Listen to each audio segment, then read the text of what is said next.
Antes de empezar este episodio te invitamos a que veas los anteriores y te suscribas a nuestro canal. Telepatía Peronista, venimos a comunicar la utopía. Empecemos. La voluntad, una historia de la militancia revolucionaria en la Argentina. Tomo 2, capítulo 3. Cuando cayó presa, Graciela D'Aleo estaba trabajando a través de una agencia de empleo temporario en las oficinas del Instituto Asegurador Mercantil. Para justificar su ausencia, su madre se presentó y dijo que se había roto un par de costillas en un accidente. Después, cuando se restableció, la agencia le mandó a unos depósitos de la Peugeot en Montserrat. Graciela era de por sí muy callada, pero ahí, además, tenía mucho que callar. Se había inventado el personaje de una chica de lo más normal. Le preguntaban por su novio y sus proyectos y ella contestaba siempre con las versiones apropiadas. Detrás estaba su vida de militante, su detención, sus proyectos, y a veces, mientras charlaba con sus compañeros de trabajo, pensaba qué dirían si supieran algo de la verdad. ¿Y él a qué se dedica? Bueno, él está estudiando ingeniería y ya le faltan pocas materias. Tenemos planeados casarnos en cuanto se reciba. En esos días se produjo el desastre económico de la familia del flaco. La empresa del padre se declaró en convocatoria de acreedores y todos dedicaron sus esfuerzos a tratar de salvarla. El flaco Jorge tuvo que irse al norte de Santa Fe para ocuparse del obraje maderero y Graciela, como muestra de solidaridad, empezó a trabajar en la oficina de Buenos Aires.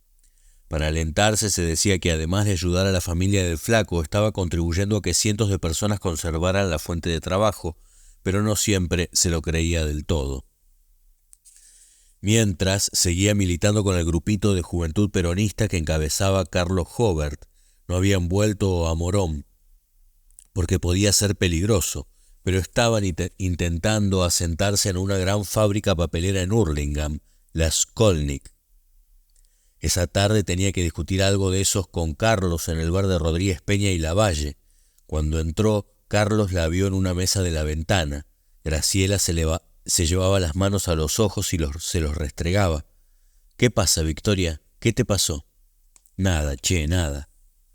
Nada, pero estás hecha una lágrima. ¿Te puedo ayudar en algo? Anochecía, pero el calor del verano seguía pesando sobre Buenos Aires. En el techo del bar, 2 ventiladores remolones no alcanzaban a sacudir el aire. Graciela trató de guardar la carta que estaba leyendo, pero Carlos la paró y le preguntó si era por eso. Sí, es eso. ¿Malas noticias? ¿De quién es? Discúlpame, Leandro, pero no te puedo contar. ¿No te parece que si no me lo contás te vas a sentir mejor? ¿No te parece que si me lo contás te vas a sentir mejor? Quizás, pero no puedo. Unos días antes, Graciela le había escrito una carta al flaco llena de sueños y proyectos.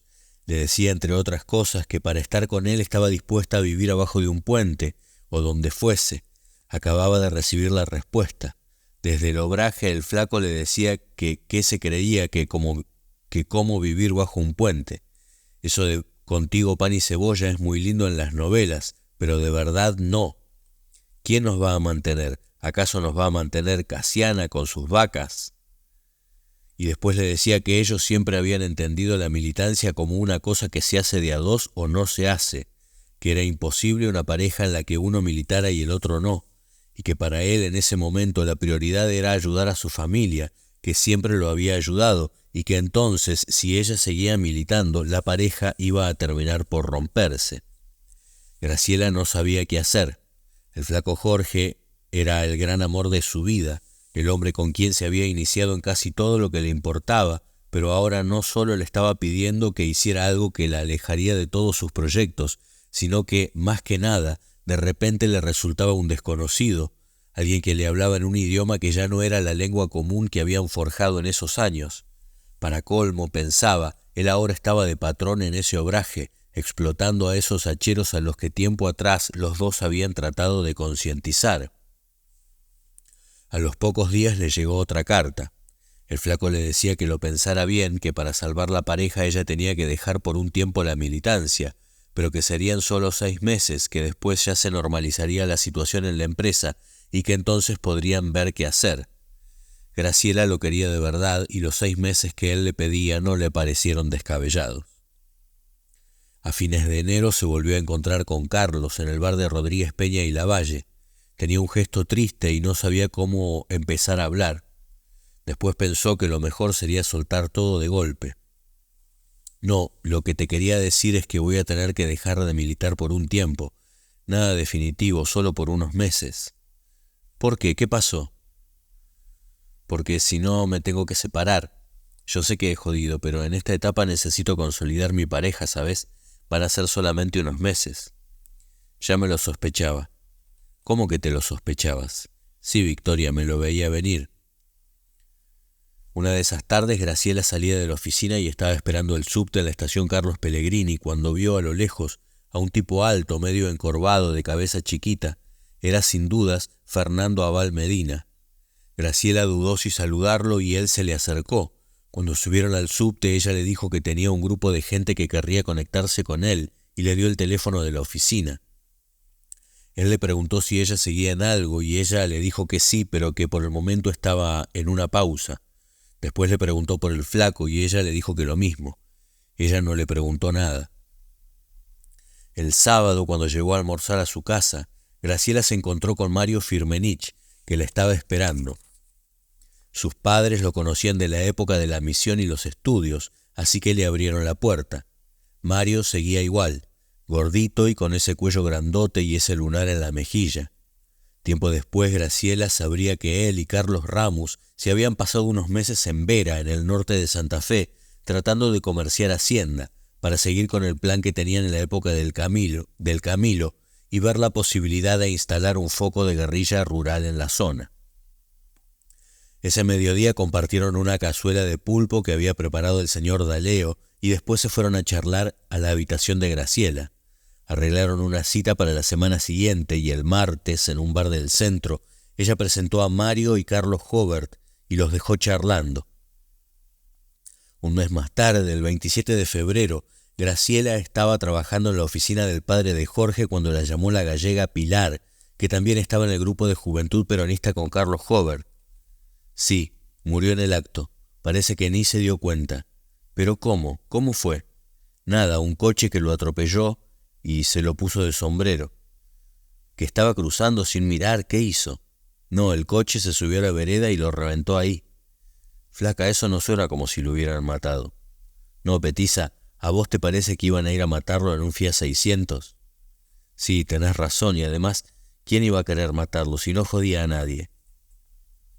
Graciela no tenía un buen recuerdo de Juan García Elorrio, pero la noticia de su muerte la conmovió por un momento. Después, mientras seguían hablando por teléfono, se acordó de cuando él la echó del Camilo, y enseguida, de una vez que estaban caminando por Córdoba y Pueyrredón, y Juan estaba con bronca con una militante. Son todas iguales, a las mujeres la política les entra por la vagina, y así les va. Se quedó un momento en blanco. Del otro lado de la línea, la gallega le preguntaba si quería ir al velorio. No, ¿para qué voy a ir al velorio de ese fulano? Mario la llamaba de vez en cuando. Una vez la citó para preguntarle dónde podía comprar ácido sulfúrico y esas cosas. Graciela le dijo que en la droguería alemana del 11.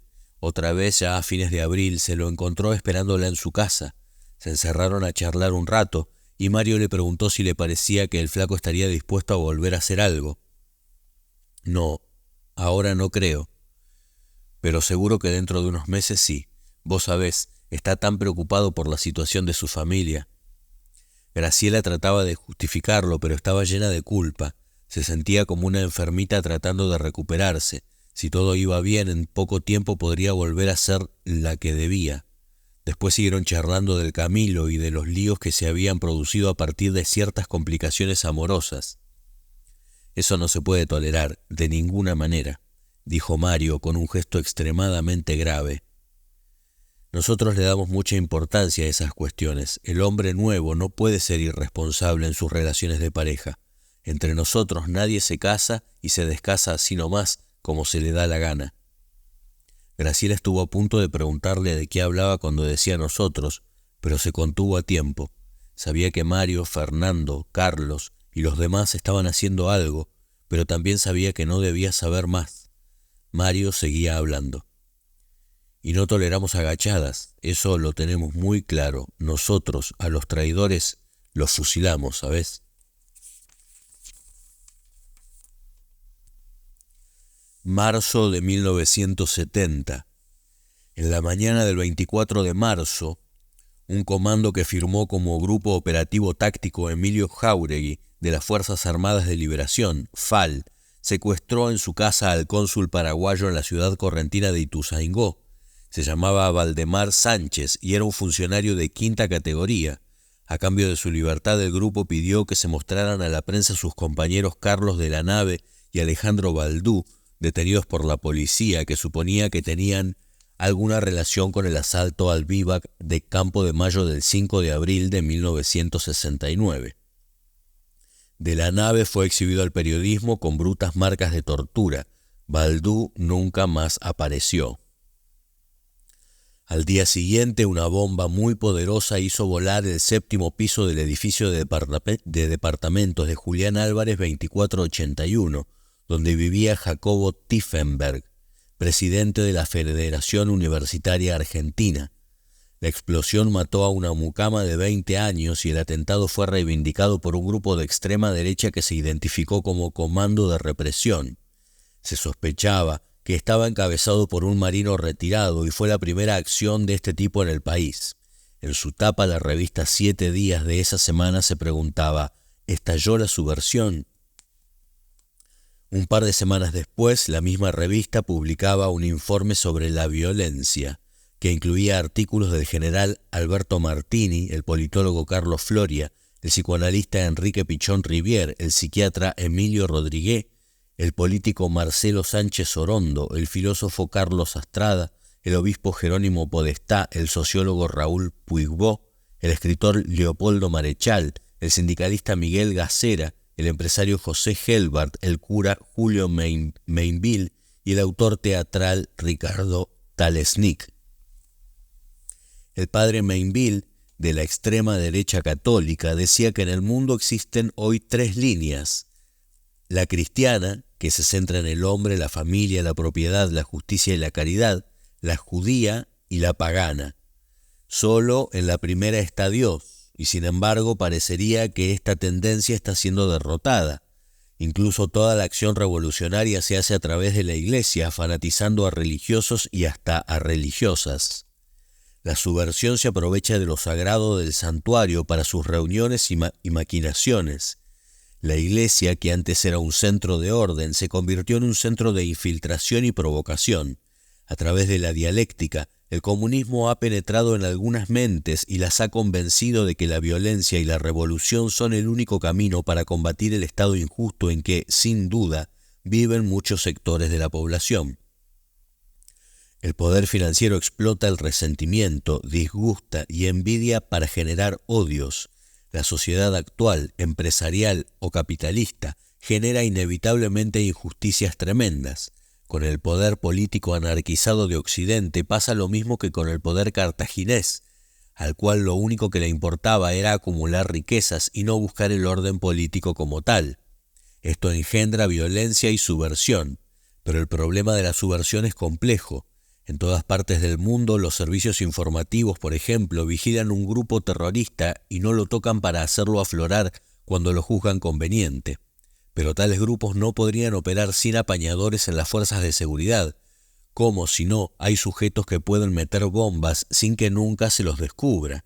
Lo cierto es que la violencia engendra violencia, aunque cabe una objeción, y en caso de que la violencia pudiera restaurar la paz, tal vez en ese caso se podría hablar de legitimidad. El escritor peronista Leopoldo Marechal, que moriría pocos meses después, contestaba la encuesta poniendo en escena un diálogo entre Sócrates y él, mantenido junto al reactor número 3 de la Comisión de Energía Atómica.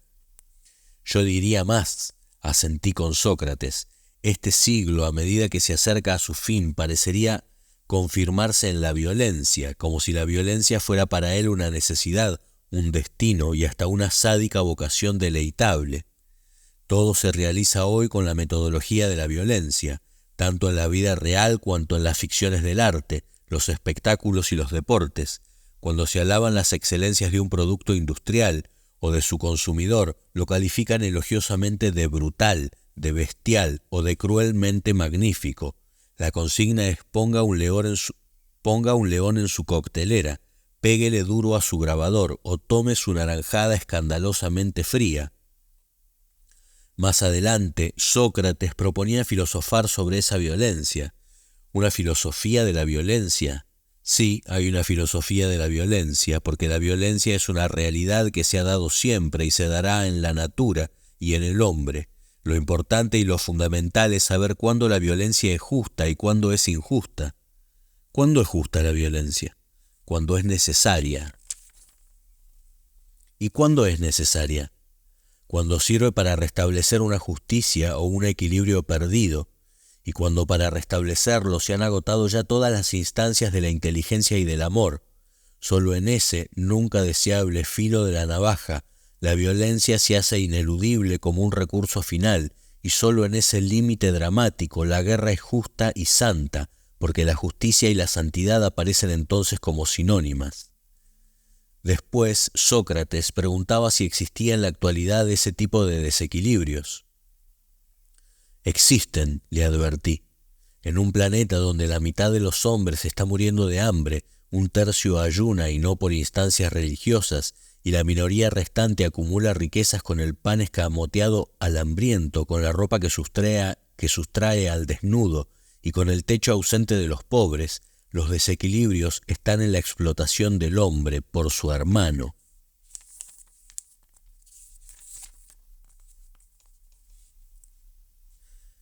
Doctora, yo siempre voy a desconfiar de usted. ¿Cómo dice? Tanta franqueza la sorprendió un poco. Susana Sanz estaba parada en la vereda de la casita donde funcionaba el sindicato de la alimentación de San Rafael, y el secretario general, Strohan, la miró de arriba a abajo antes de contestarle. Sí, por la voluntad que tiene. Los peronistas no tenemos tanta voluntad como tiene usted. Su voluntad es típica de un bolche. La campaña para conseguir que el Estado provincial comprara la fábrica de conservas La Negra avanzaba a toda marcha y Susana seguía teniendo problemas con el jefe de los alimentarios, un viejo peronista muy comprometido con los participacionistas y que además tenía un interés personal en que la compra no se hiciera. Usted es capaz de quedarse todo un día, quedarse a la noche, nunca se cansa, vuelve al día siguiente. Nosotros nos vamos, usted se queda escribiendo el comunicado, al día siguiente pregunta si se lo llevó a los diarios. Esa voluntad no es propia de... Yo desconfío profundamente de su voluntad. La idea se les había ocurrido casi sin darse cuenta, en una discusión. La Negra estaba en convocatoria de acreedores y seguramente la única forma de salvarla sería que interviniera el gobierno provincial. El gobernador era el doctor Gabrieli, un conservador que ya había ganado alguna elección, aunque ahora estuviera nombrado por los militares, y La Negra era la mayor fábrica de conservas de frutas y verduras de la zona. Era, entre otras cosas, la única que tenía una planta propia para hacer los envases de lata. Mirando los pedidos de quiebra que entonces abundaban, Susana se dio cuenta de que la deuda principal que solían tener las fábricas de conservas era la hojalata. El envase era más caro que su contenido. La Negra, teniendo su propia planta, habría debido funcionar y sin embargo se había fundido. Pero era una empresa desmesurada, con una infraestructura excesiva y mal administrada. Empleaba a cientos de personas y ya había empezado a despedir gente.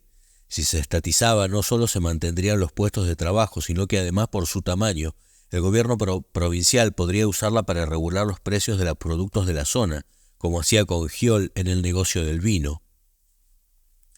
Los dirigentes de la CGT llamaron a una asamblea de trabajadores de La Negra, y allí Susana leyó la propuesta que habían elaborado. Mientras leía se dio cuenta de que Strohan y los suyos se iban poniendo furiosos. Después se enteraría que ellos ya habían arreglado todo con una firma francesa que iba a comprar por muy poca plata las instalaciones. Habían negociado su tajada, pero ahora en medio de la asamblea no podían oponerse a una idea que parecía mucho más segura y atractiva. La asamblea adoptó la propuesta de pedir la estatización y empezó a elaborar un plan de lucha. El nuevo secretario general, Juan Carlos Castro, era un metalúrgico que acababa de desplazar a Contreras, que había ido tomando actitudes cada vez más contemporizadoras y había terminado perdiendo una elección. Pero la pelea estaba centrada en el gremio de la alimentación. Sus dirigentes eran todos hombres, pero el 80% de sus afiliados eran mujeres. Susana empezó a ver que las mujeres empezaban con más timidez, con más prevenciones, pero una vez que se ponían en marcha no las paraba nadie. Organizaron la primera manifestación por la ciudad. Entre los participantes estaba aquel político peronista que se había presentado para vicegobernador en el 65, Alberto Martínez Vaca, el farmacéutico del barrio Pueblo Diamante. Los de alimentación acompañaban, pero un día Strohan citó en privado a la doctora para explicarle que lo que estaban haciendo era un grave perjuicio para todos, que ellos ya habían arreglado con los franceses y que sería mejor, que iban a administrar mejor, que iba a haber más ganancias. Claro que no podían proponerlo mientras siguiera la idea de estatizar. Nadie iba a aceptar que viniera una empresa extranjera si estaba la posibilidad de que la provincia se hiciera cargo. Susana lo escuchaba como quien no termina de interesarse en la charla y el otro se cabreaba. «Discúlpeme, ¿usted no tiene otra cosa que hacer? ¿No se da cuenta de que con estas cosas no se juega, doctora?» Susana no terminaba de saber si tenía que tomarlo como una amenaza. Mientras tanto, la campaña seguía. Había paros rotativos en la fábrica, asambleas en la puerta, marchas, volanteadas, solicitadas en los diarios. Buena parte de San Rafael tenía alguna relación con la fábrica. Todos estaban preocupados por el posible cierre. De todas formas, no era fácil mantener una huelga muy larga. Susana fue aprendiendo cómo se hace una huelga.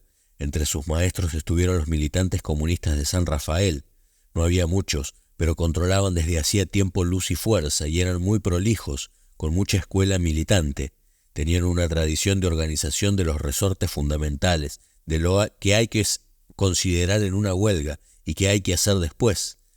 Las metodologías y estrategias, y los peronistas aprendían de ellos. Susana entendió, entre otras cosas, que un movimiento no podía jugarse todo en una huelga, porque si la perdía después le resultaba muy difícil movilizar de nuevo. En cambio, si en un momento los dirigentes se daban cuenta de que estaban perdiendo, podían aceptar alguna reivindicación parcial para retirarse con honor a preparar la movida siguiente, y entendió que no solo había que trabajar con los huelguistas, sino también con sus familias. Empezó dándose cuenta de que las mujeres de los sindicalistas la veían con mucha desconfianza. Se preguntaban qué hacía una mujer entre todos esos hombres. Entonces empezó a frecuentarlas, invitaba a comer a su casa, los gremialistas con sus esposas, charlaba con ellas. Y también porque muchas veces el hombre que estaba en el movimiento se entusiasmaba, pero al volver a su casa, su mujer le decía que se dejara de joder, que para qué seguía, que ya veía que no conseguía nada y lo desmoralizaba. Por eso Susana veía que tenían que integrar también a las mujeres, y además porque la negra le estaba mostrando que las mujeres, una vez lanzadas, eran imparables. La huelga de la negra ya estaba llegando a su punto de agotamiento cuando, después de una última gran marcha por la ciudad, el gobernador Gabrieli declaró que la provincia iba a hacerse cargo de la deuda, reincorporar a los despedidos y poner a funcionar la planta. La negra le costó al Estado provincial 500 millones de pesos, alrededor de $1,5 millones. La bautizaron La Colina y fue durante muchos años el gran regulador de los precios de frutas, verduras y conservas de la región. En San Rafael hubo grandes festejos, era casi una victoria.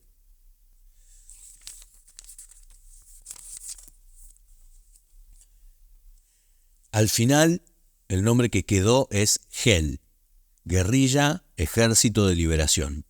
¿Qué les parece? Reunidos en un cuarto casi vacío, con 4 sillas desparejas, el Tano Logiurato informaba al Rolo 10, al Zopetti y al Beto Elizalde del encuentro de los responsables de los grupos de Rosario, Córdoba, Capital y La Plata, donde se había decidido el nombre que se iban a poner. Para Alberto la asociación era obvia.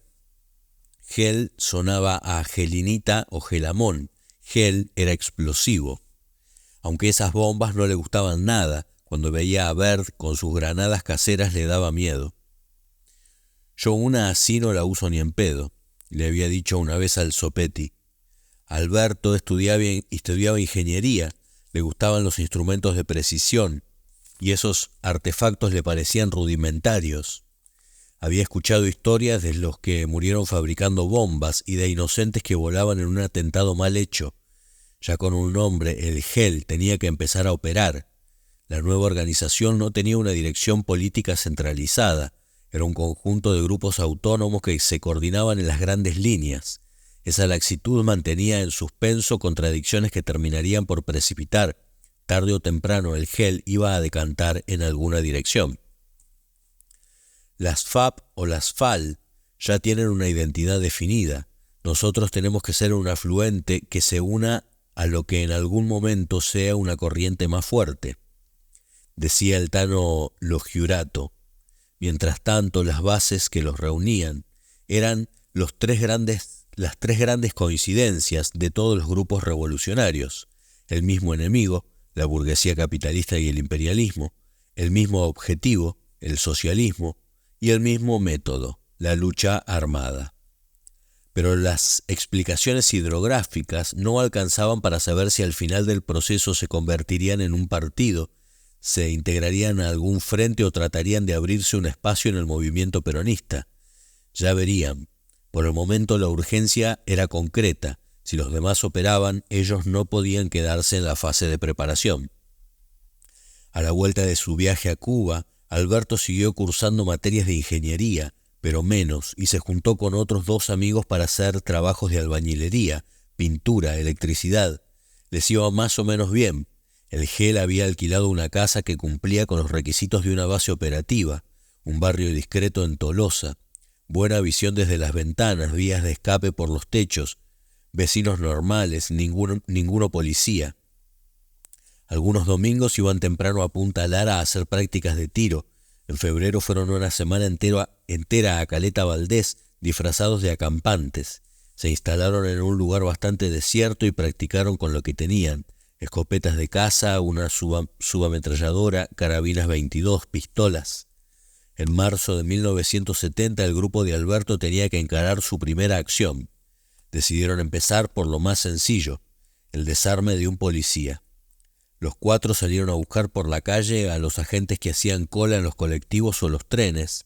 Se subían detrás de ellos, los seguían, se bajaban tratando de disimular, pero era muy difícil encontrar a alguno que repitiera siempre la misma rutina.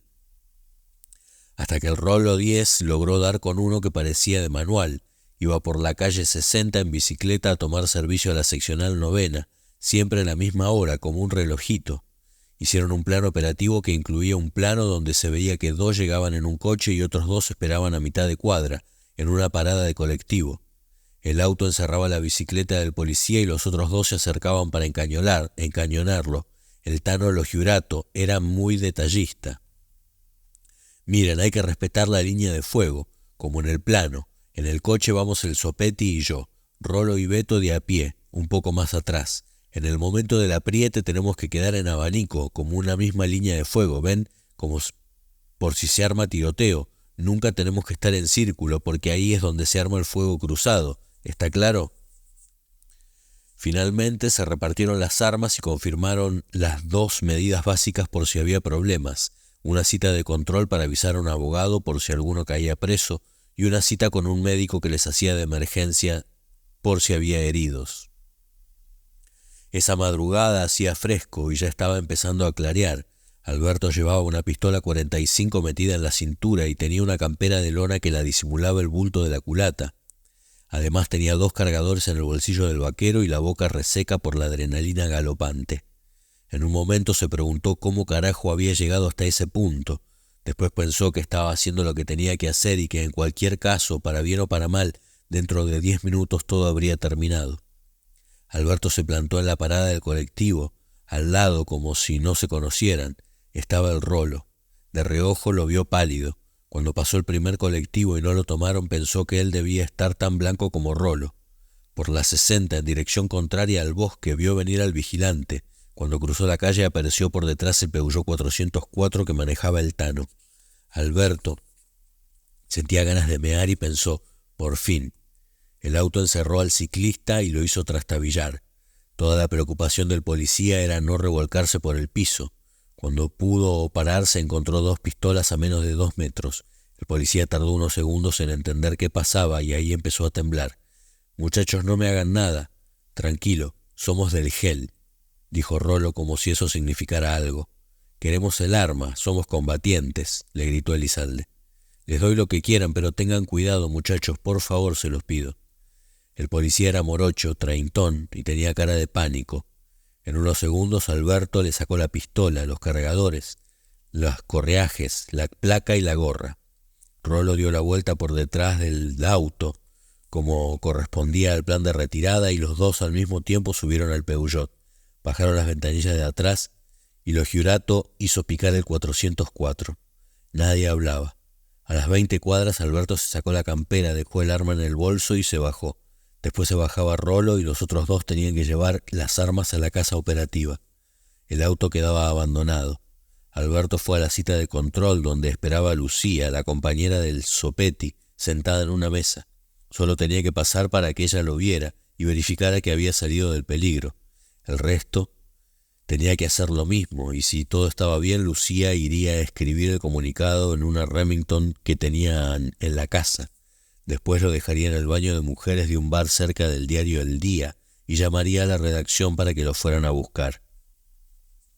Cuando llegó a su casa y se tiró en la cama, Alberto sintió que se aflojaba como un flan. Repasó los hechos, no le había gustado la humillación del Cana, asustado, implorando, pero pensó que si el tipo se hubiera resistido él habría tenido que apretar el gatillo. Pensó que también podía pasar lo contrario, yo podría estar en la situación del Cana y no sé qué haría. Le sorprendió no haberlo pensado antes, para no aterrarse, supuso. Agarró un bolso y metió las zapatillas, vaqueros viejos y las herramientas para terminar de picar los caños de una cocina que estaba refaccionando. Cuando llegó a la obra, sus 2 compañeros de trabajo le tomaron un poco el pelo porque se le había hecho tarde. «Bueno, discúlpenme, me quedé totalmente apolillado». «Sí, se te ve la cara de almohada. ¿Qué habrás estado haciendo anoche, hijo de puta?»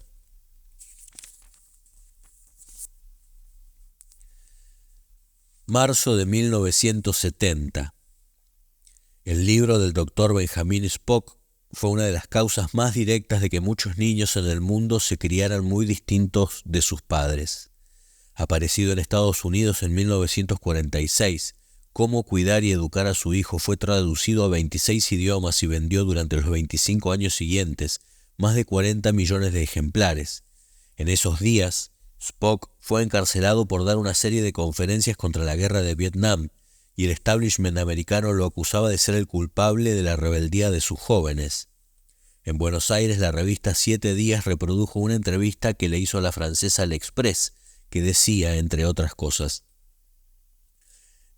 desde la primera edición de su libro, millones de bebés educados según sus consejos alcanzaron la mayoría de edad. Usted es considerado uno de los fundadores de la sociedad liberal, de la llamada sociedad permisiva. A más de 20 años de la primera edición de su libro, ¿puede considerarse que millones de bebés Spock forman la juventud de hoy, esa juventud que se niega a luchar en Vietnam? No sé si soy total o parcialmente responsable. Los estudios psicológicos han demostrado que los niños rebeldes no tienen padres autoritarios o tiránicos. En realidad, los contestatarios americanos son hijos de padres liberales. ¿Por qué? Porque esos jóvenes jamás fueron intimidados por sus padres cuando eran niños. ¿No son revoltosos entonces debido a la presión paterna? No. Todos los niños se rebelan contra sus padres. En un cierto periodo la revuelta es sofocada, en otros se explota. Esos niños se rebelan porque nunca tuvieron límites y en consecuencia deben ir lo más lejos posible a buscarlos. En cuanto a mí, estaría orgulloso de ser el responsable de eso que llamo idealismo y coraje de la juventud moderna. Pienso que son una juventud maravillosa, que son la única solución para Estados Unidos y para el mundo. En los jóvenes de hoy juega una actitud revolucionaria. Sí, claro. Usted, aunque haya gente que me persigue para decirme, sí, estos jóvenes hablan de hacer una revolución, pero ya verá usted, hablan de hacer un nuevo Estados Unidos, una nueva civilización, y cuando cumplan 30 años serán niños como todo el mundo. Yo no creo que estos jóvenes reingresen al orden, que sucumban al status quo. Lo digo quizá porque tengo necesidad de creer en la juventud. Necesito creer que la única salvación para Estados Unidos y el mundo provendrá de esa actitud totalmente nueva hacia sus necesidades. ¿Quién es capaz de definir esta nueva concepción, sino la juventud?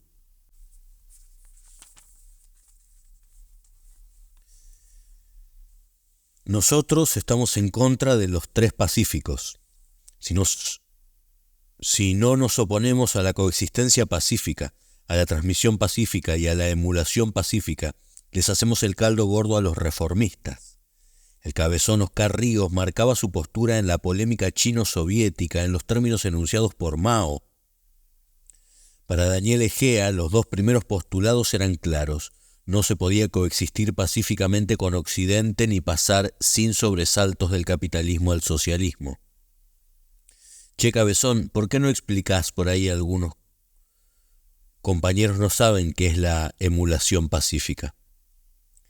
Emular es como inspirarse, copiar, y la nueva sociedad no puede tener los basamentos económicos del capitalismo, ¿sí? ¿Qué es eso de que la Fiat se instale en la Unión Soviética? ¿O acaso no le van a extraer plusvalía a los obreros de allá porque sean rusos? Oscar estaba sentado en el piso con las piernas a lo Buda y una camisa beige bastante vieja. Estaba claro que era el que marcaba el ritmo de la reunión. Era el encuentro de fundación del partido. Entre los 40 participantes solo había 2 o 3 que pasaban de los 25 años. Oscar tenía 30 y su hermano José 26, 6 meses más que Daniel. Había como 15 mujeres, la mayoría estaba en pareja con algún militante. El núcleo duro venía de los grupos de estudio que dirigían los hermanos Ríos. Había más de uno con experiencia de militancia gremial, salidos años antes de las filas del PC, otros que habían estado cerca de la guerrilla de Massetti y 2 o 3 peronistas que confiaban con el cabezón grande. Pero la casa de 13 y 44, en pleno centro de La Plata, no ofrecía mucha seguridad. Trataban de hacer poco ruido y no abrir las ventanas, pero la humedad y el calor de marzo eran mortales. Todos se quejaban del hacinamiento y a cada rato hacían un cuarto intermedio y salían al patio. La consigna era hablar bajo y Daniel aprovechaba los 5 minutos libres. Te digo que no transpiran, vos los ves amontonados y no vas a ver a un chino que le caiga una gota de sudor. Todos sabían que era un jodón irreparable, pero como también sabían que había estado en China, no la retrucaban. Lo que no sé es si eso también era así antes de la Revolución Cultural. Y se largaba una carcajada. El plenario siguió todo ese día y al día siguiente. Tenían buen trabajo fabril, Petroquímica, Sudamericana, Swift, Astillero Río Santiago y Paco, más los contactos en el comité de huelga de la destilería de YPF, choferes de micros, algunos talleres. Todo en La Plata, Berisso y Ensenada. Tenían puntas interesantes en Rosario y Córdoba, y también algo en Resistencia, donde podrían emprender algún trabajo entre los campesinos. Su objetivo era construir un partido y estaban convencidos de que no podían lograrlo de la noche a la mañana. Aunque no le pusieron nombre, Oscar fue electo secretario general. Tenemos que ir de lo simple a lo complejo. Todavía estamos en una etapa en que el partido se debe construir hombre a hombre y tenemos que mirar primero para adentro, para después poder mirar hacia afuera. José ponía el acento en el estilo y advertía que no tenían que fijarse en campañas financieras, ni de prensa o de afiliación como los prosoviéticos. Como comunistas tenemos que ser los mejores en todo. Necesitamos cuadros que no bajen el nivel ideológico.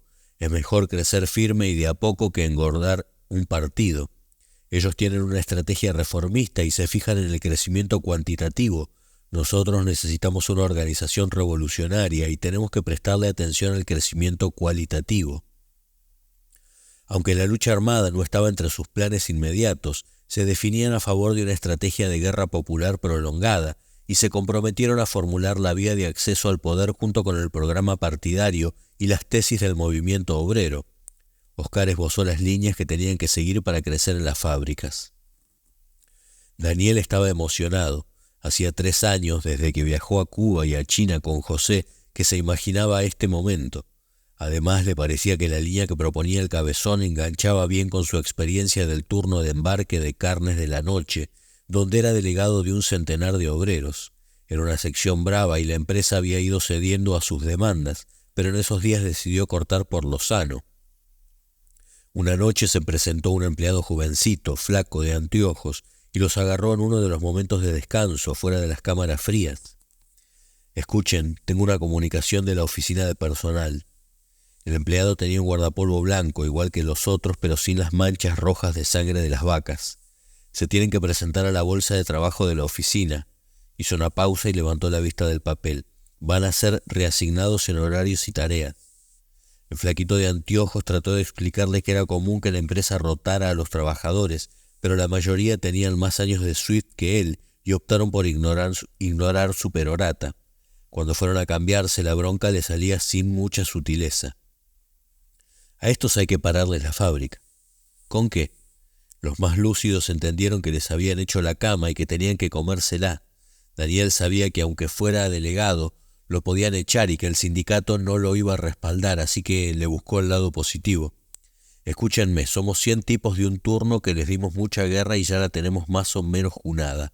Ahora tenemos que aprovechar estos cambios para llevar nuestra experiencia a todo el frigorífico». Al otro día Daniel le contó al Cabezón José cuál era su plan. «Mirá, el corazón de la fábrica es Matanza. Ahí se maneja el ritmo de producción y las secciones tienen más gente. Voy a ver si me mandan ahí». En Matanza faenaban vacas y trabajaban en 2 turnos. A veces hacían 800 animales por turno, a veces hasta 1200. Una vez que los novillos entraban en el brete, unos obreros los mataban y otros los colgaban de una pata trasera a la noria, donde empezaban a dar vueltas. Cuando la empresa tiene que faenar mucho, te ponen la noria a toda velocidad y la matan trabajando. Ahí los delegados están pintados. Con la experiencia que había hecho en embarque, negociando las planillas de producción diarias con los capataces, Daniel se tenía fe para organizar las cosas en Matanza. Había hecho buenas migas con algunos de esa sección a través de un trabajo que hacía los fines de semana en las casas. Se juntaban para construir baños. Los que tenían letrinas en sus casas mandaban las aguas servidas a la vereda a través de unas canaletas. El sanatorio de la carne atendía infinidad de casos de hijos de obreros del Swift infectados por tomar agua de esas zanjas. Entonces se rotaban por las casas y hacían baños de material y una cámara séptica. Así lo conoció a Ramón Ruiz. «¿Vos qué sos, Ruiz?» «Cabecero». Ruiz era tucumano y andaba por los 40, aunque parecía de 60. Hacía muchos años que manejaba el cuchillo en Matanza. «Ruiz hace la cabeza como nadie», le dijo a Daniel, otro de la sección, mientras hacían la mezcla para el baño de la casa. Hacer cabeza era sacarle el cuero a la cabeza del animal cuando venía colgada del riel en marcha. Para eso había que dar el cuchillazo en el lugar justo y hacer el corte para poder pelar en un solo movimiento. Los días de mucha producción, entre 3 o 4 cabeceros hacían las 1000 cabezas que les llevaba la noria. Por el cansancio, muchas veces el filo del cuchillo cortaba la otra mano. Ruiz tenía la mano izquierda toda tajeada. Ruiz sabía que en embarque habían logrado unas cuantas cosas. «Che, Daniel, así que le hicieron una buena mojada de oreja a la empresa en tu sección. Hay que hacer lo mismo en Matanza. No puede ser que les pongan la noria a la velocidad que se les canta. Mirá, a mí me mandaron a la bolsa de trabajo, así que a lo mejor termino haciendo cuchillo con ustedes». A los pocos días Daniel estaba en Matanza, haciendo las 8 horas. La sección tenía turnos de 300 o 400 obreros y de a poco Daniel empezó a entender los conflictos de la sección. Ruiz le advirtió: «Acá el delegado es un cuchillo de doble filo y las orejas de los capataces ya están avisados que vos sos bravo, así que mejor quédate piola por un tiempo».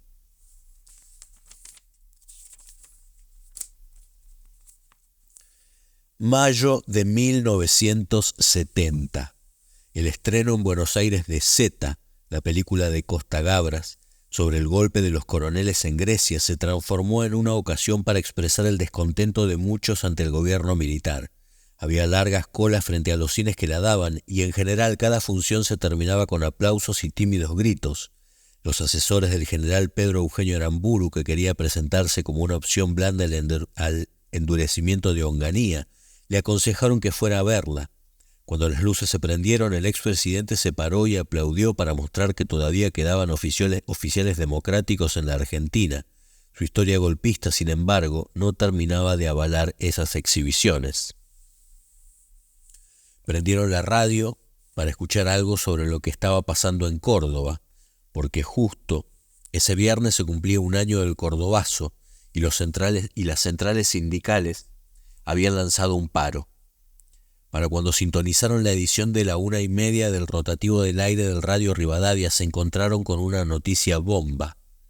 El expresidente se retiró de su domicilio esta mañana poco después de las 9, escoltado por 2 hombres que vestían uniformes militares. Desde entonces no hay noticias del paradero del general Pedro Eugenio Aramburu. En medios generalmente bien informados se habla de la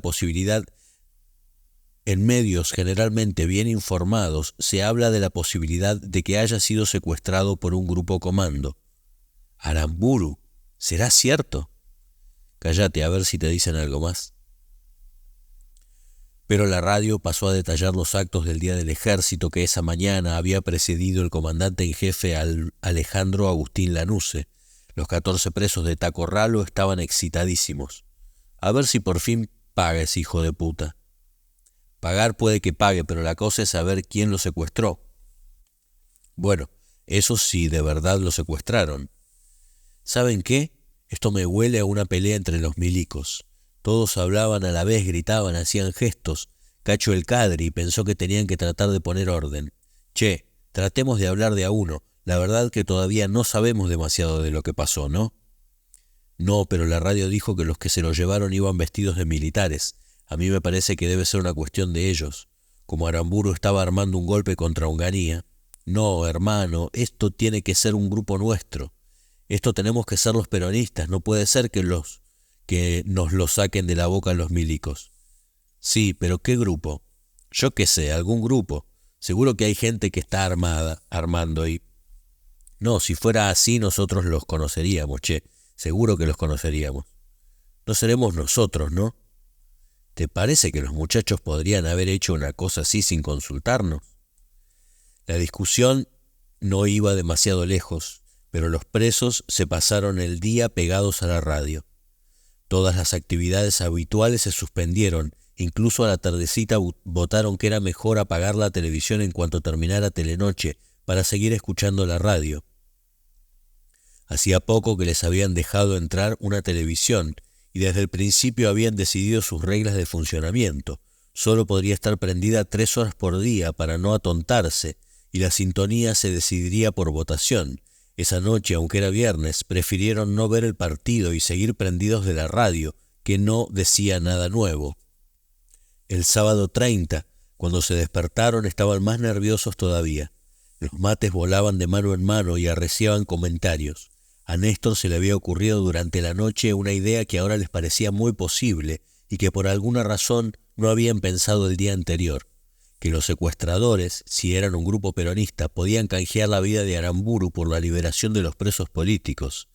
Tiempo atrás, en Brasil, un grupo guerrillero había conseguido cambiar el embajador alemán por 140 presos y en la Argentina, 2 meses antes, las FAL habían secuestrado a un cónsul paraguayo con la misma intención, o sea que la idea no era descabellada y su corolario lo llenó de nervios. Los presos políticos eran mayormente ellos mismos. Sí, carajo. ¿Les parece que puede ser que salgamos? Y habrá que ver, pero poder puede. No, hermano, en serio, puede ser. Los presos no querían ilusionarse demasiado y al mismo tiempo no podían pensar en otra cosa. Se pasaron otro día pegados a la radio, pero ese sábado no hubo demasiada información. Qué desastre, hermano, qué joda no estar afuera y enterarse un poco más de todo esto. Los noticieros seguían contando una y otra vez los detalles del secuestro y hablaban del despliegue policial y la cantidad de operativos que se estaban haciendo por todas partes sin éxito. En pocas palabras, sin hacerle ningún caso, también informaban de un terremoto en el Perú que había matado a 50.000 personas. A media tarde, Radio Colonia reprodujo un rumor que decía que habían encontrado el cuerpo de Aramburu en un riachuelo y poco después lo desmintió. Hacia la noche, Rivadavia informó que había aparecido el coche, un Peugeot 404 blanco, en el que se habían llevado a Aramburu y que 2 sospechosos habían sido detenidos en la zona de Florida. A esta hora los sospechosos están siendo interrogados en dependencias de coordinación federal, terminaba la radio. Uy, Dios, ¿cómo les deben estar dando? Pero entonces, si hay sospechosos y los están interrogando, deben ser compañeros, che. El secretario de Información y Turismo, coronel Luis Premoli, informó oficialmente que no había habido ningún contacto con los secuestradores y reiteró su pedido a la población de que colabore con las fuerzas de seguridad, informando cualquier actitud sospechosa o extraña que pueda observar en cualquier persona. Y varias radios reprodujeron un mensaje lanzado desde algún emisor anónimo. Transmite la Revolución Libertadora en operaciones. El general Aramburu ha sido secuestrado. Todas las fuerzas gorilas deben tomar contacto inmediato con sus jefes en todo el país. Debe mantenerse la calma. Los comandos civiles deben actuar inmediatamente en calma y orden, pero sin tardanza. Deben moverse todos los resortes, todos los caminos y rutas nacionales. Deben ser tomados y revisados los vehículos que circulen por los mismos con la mayor prolijidad, así como los aeropuertos y las pistas. Todas las informaciones y sospechas deben centralizarse en los siguientes servicios oficiales de información: CIDE, SIN, CIA y CIE. En el pabellón los presos estaban como locos. Cacho pensaba que en cualquier momento podía llegar alguna provocación de las autoridades y se pusieron de acuerdo en no responder y mantener la calma. También decidieron llamar a sus abogados lo antes posible. El domingo a las 3 de la tarde, las selecciones de México y Rusia inauguraban el Mundial 70 en el Estadio Azteca y por primera vez la televisión lo transmitía en directo. Los presos se preparaban para verlo, para una noticia de la radio lo sacó de quicio.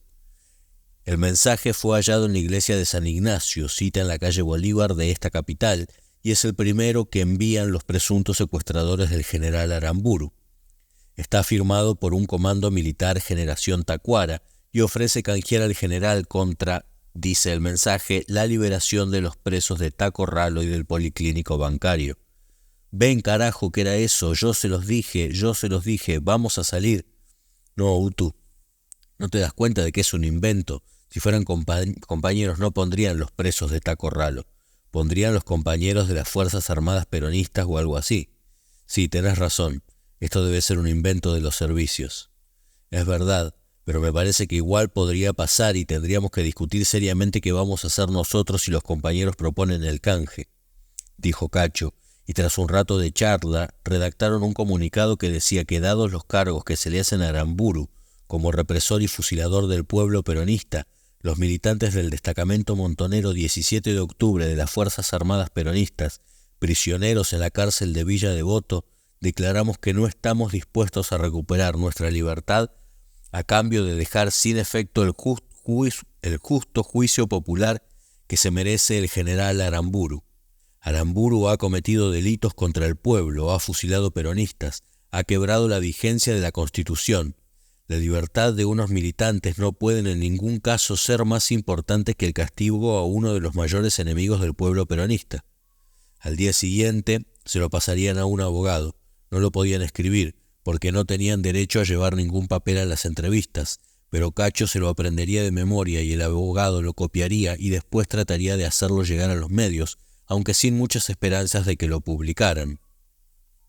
Las luces esa noche se apagaron como todas las noches, a las 11, pero Néstor seguía escuchando las noticias en la espica, muy bajito, tapada por la almohada. Poco antes de las 12, El Mundo difundió el comunicado de una organización que se llamaba a sí misma Montoneros. Lo habían escondido en el baño de una confitería en Guisé y Santa Fe y habían avisado a un diario que lo fueran a buscar. El comunicado empezaba con la consigna «Perón vuelve». Se dirigía al pueblo de la nación y estaba fechado el viernes 29 de mayo de 1970. Hoy, a las 9:30 horas, nuestro comando procedió a la detención de Pedro Eugenio Aramburu, cumpliendo una orden emanada de nuestra conducción a los fines de someterlo a juicio revolucionario. Sobre Pedro Eugenio Aramburu pesan los cargos de traidor a la patria y al pueblo y asesinato en la persona de 27 argentinos.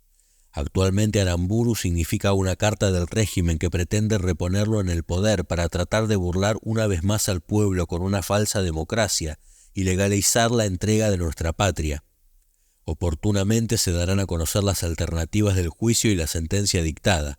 En momentos tan tristes para nuestra Argentina que ve a sus gobernantes rematarla al mejor postor y enriquecerse inmoralmente a costa de la miseria de nuestro pueblo, los montoneros convocamos a la resistencia armada contra el gobierno gorila y oligarca, siguiendo el ejemplo heroico del general Valle y todos aquellos que brindaron generosamente su vida por una patria libre, justa y soberana. Perón o muerte, viva la patria. Comando Juan José Valle, Montoneros. Néstor pudo cuchichearle al del catre de al lado que sí, que eran peronistas, pero un carcelero hizo sonar su palo en los barrotes para que se callaran. Recién a la mañana siguiente, los presos de Taco Ralo pudieron celebrar discretamente la aparición de una nueva organización armada peronista. Se les nota, estos no pueden ser los servicios, se les nota en lo que escriben. Y los muy guachos también se llaman montoneros, como nosotros.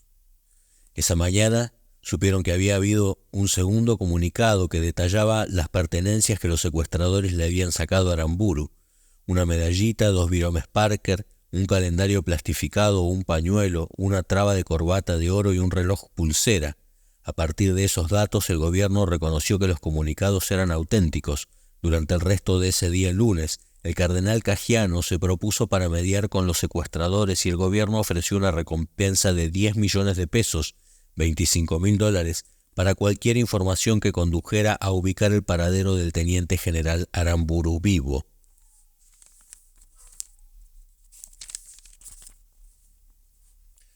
Junio de 1970. Entre los artículos que dedicaba el secuestro de Aramburu, la edición del 10 de junio de la revista Confirmado incluía un recuadro titulado El retorno de los brujos, que daba cuenta de otro tipo de investigaciones que también trataban de dar con el expresidente. Todo comenzó como una versión aparentemente descabellada, una vez más, en última instancia, de un acontecimiento sobre el cual muy pocos tenían datos concretos. Lo cierto es que a través de amigos, la familia de Pedro Eugenio Aramburu había pedido a Orangel el trazado de la carta astral del expresidente, nacido el 29 de abril de 1907 a las 4:30 de la mañana, en Río Cuarto, Córdoba. La consulta terminó con un alivio. Tranquilícese, el general está lejos de la casa de la muerte. Ese día, martes 2 de junio, el astrólogo añadió una premonición a su dictamen. Un manto de sangre se extenderá sobre el país. Después el astrólogo habló del jueves 11 como fecha para la reaparición del expresidente. Pero no fueron solo los familiares y amigos de Aramburu los que recurrieron a las ciencias ocultas para determinar el paradero del secuestrado. También en las filas del gobierno hubo quienes confiaban más en la extrasensorialidad que en los mecanismos usuales de investigación. Así se tomaron contactos con el doctor Burno Fanzoni, tesorero del Instituto Argentino de Parapsicología, y le solicitaron nombres de videntes para requerir su ayuda. En ese trasfondo se entiende con toda claridad el críptico anuncio del ministro del Interior Francisco Imaz en su conferencia del jueves 4, cuando ante la extrañeza de los cronistas señaló que se han realizado procedimientos hasta en los cementerios.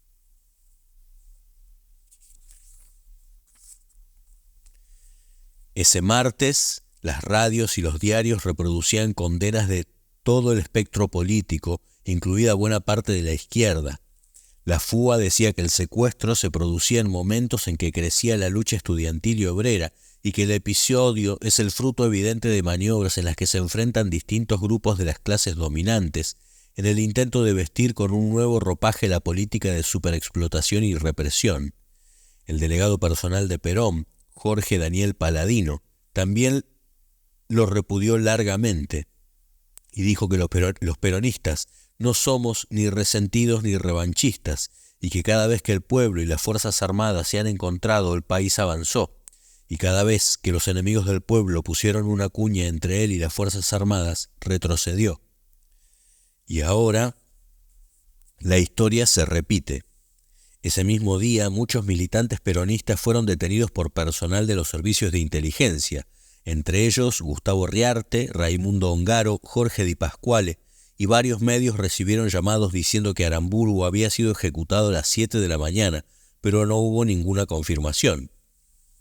Hasta el mediodía, cuando todas las radios pasaron un comunicado muy escueto, decían que debía ser auténtico porque parecía escrito con la misma máquina que los anteriores.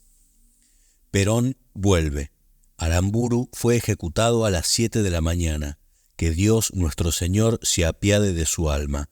Perón o muerte. Viva la patria, Montoneros. En el pabellón, la noticia les confirmaba que la lucha que ellos de algún modo habían lanzado tomaba vuelo. Los presos sentían que todo era ahora posible y que habría que analizar muy bien los pasos futuros. No podían festejar abiertamente. Desde detrás de las rejas un par de guardias los vigilaban todo el tiempo. Cacho se preguntó por enésima vez quiénes serían. Que Dios se apiade de su alma. Ninguna organización revolucionaria podría poner eso en un comunicado. Estos deben ser cristianuchis. Pero ¿quiénes carajos serán? Por un momento, Cacho pensó que podía ser la gente aquella del Camilo Torres, pero enseguida descartó la idea. Esa noche, poco antes de las 12, el general Onganía habló por la cadena nacional de radio y televisión para anunciar que, a partir de ese momento, regía en todo el país la pena de muerte. Se aplicaría para casos de secuestro con homicidio o lesiones gravísimas, ataques a unidades de fuerzas militares o policiales y uso de uniformes o insignias para estos delitos. La ley parecía hecha a medida para los montoneros y tenía carácter retroactivo. Onganía, vestido con su uniforme de gala, decía que los secuestradores pretendían desatar la guerra entre hermanos y hundir a la Argentina en la confusión y la anarquía.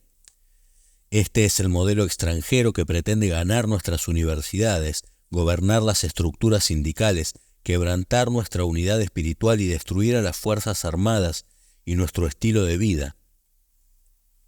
Onganía tenía una mueca amenazadora y ni un respingo turbaba su bigote. Si no advertimos que nuestro hermoso país es un campo más de batalla en el contexto de una lucha mundial, si persistimos en ignorar la crisis de valores de la humanidad, si creemos que la violencia, la sensualidad, la destrucción de la familia y el asesinato constituyen el precio de ser libre, debemos aceptar al menos que esta no fue la libertad de Mayo. Al día siguiente, otro comunicado de los montoneros, el número 5, confirmaba la ejecución del expresidente, decía que su cuerpo solo sería devuelto cuando apareciera el de nuestra querida compañera Eva Perón, y daba algún dato sobre sus redactores.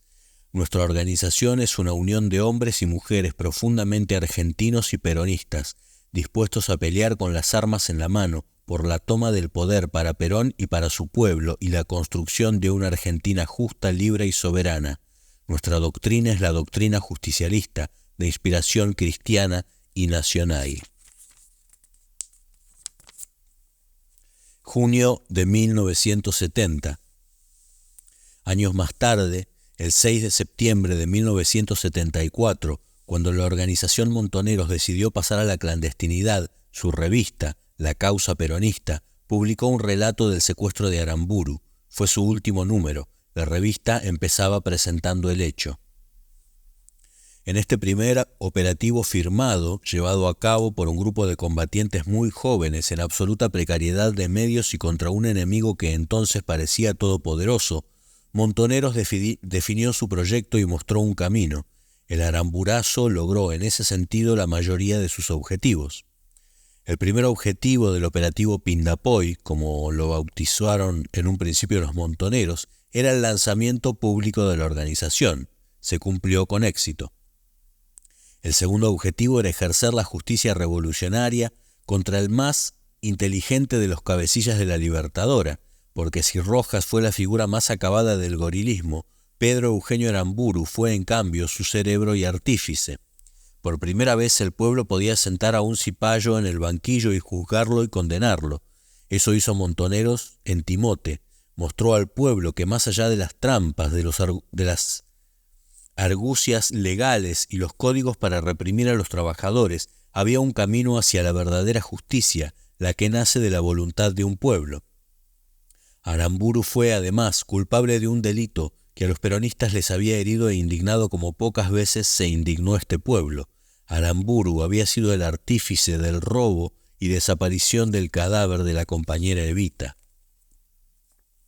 El último objetivo del aramburazo se inscribía en la situación política que vivía el país en aquel momento. Aramburu conspiraba contra Onganía, pero el proyecto de Aramburu para reemplazar el régimen corporativista de Onganía era políticamente más peligroso.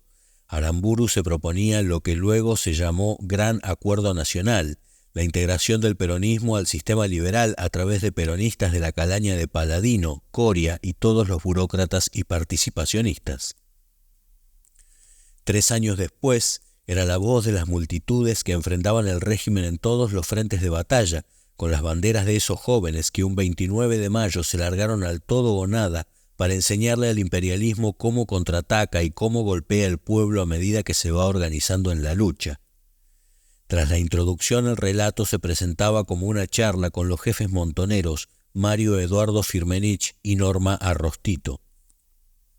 Mario: el ajusticiamiento de Aramburu era un viejo sueño nuestro.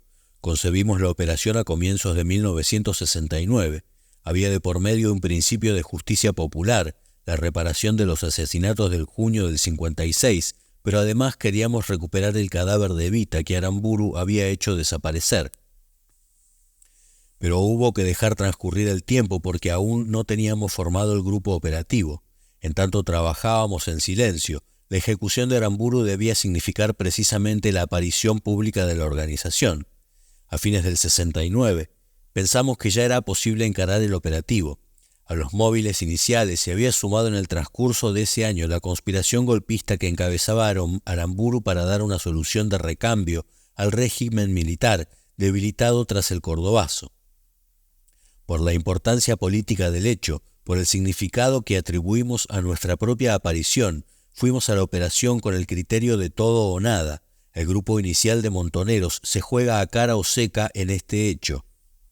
Arrostito: toda la organización éramos 12 personas entre las de Buenos Aires y los de Córdoba. En el operativo jugamos 10.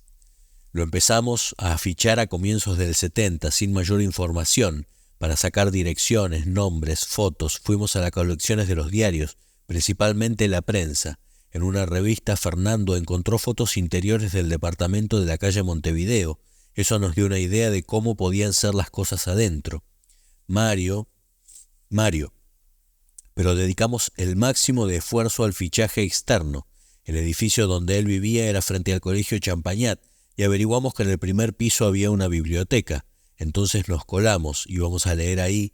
El que inauguró el método fue Fernando, que era bastante desfachatado. Más que leer, mirábamos por la ventana. Nos quedábamos por periodos cortos, media hora, 1 hora. Nunca nadie nos preguntó nada.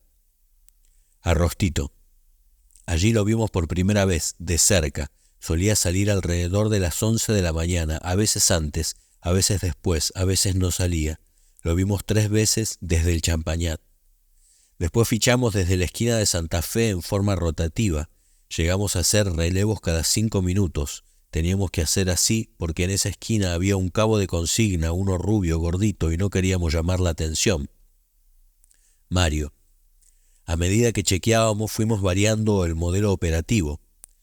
La primera idea había sido levantarlo por la calle cuando salía a caminar. Pensábamos usar uno de esos autos con cortina en la luneta y tapar las ventanillas con un traje a cada lado.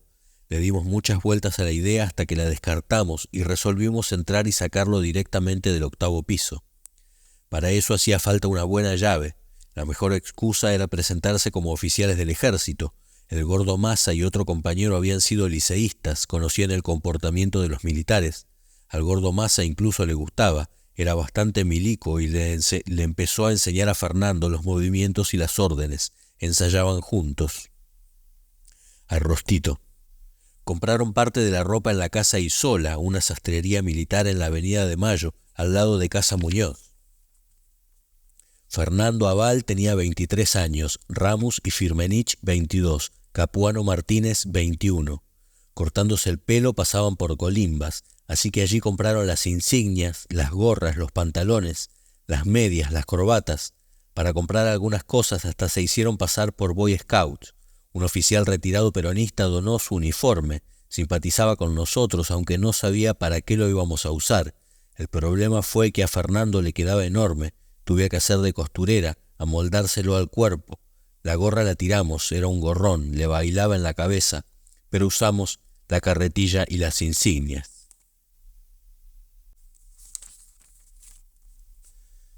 ¿Cómo entrar? Mario. Una cosa que nos llamó la atención fue que Aramburu no tenía custodia, por lo menos afuera.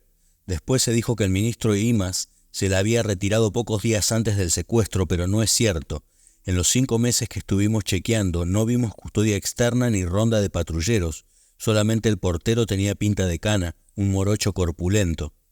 A alguien se le ocurrió, si no tiene custodia, ¿por qué no íbamos a ofrecérsela? Era absurdo, pero esa fue la excusa que usamos. El terreno, justo en esos días en que la operación fue tomando forma, a alguien se le ocurre arreglar la calle Montevideo, una de esas reparaciones del uso de gas que siempre están haciendo. Lo cierto es que rompieron media calle justo al lado de su casa y nosotros teníamos que poner la contención ahí. Era un problema.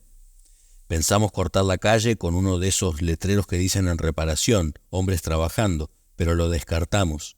Después nos fijamos que el garage del Champagnat daba justo frente a la puerta del edificio y que en dirección a Charcas había otro garaje y que ahí el pavimento no estaba roto.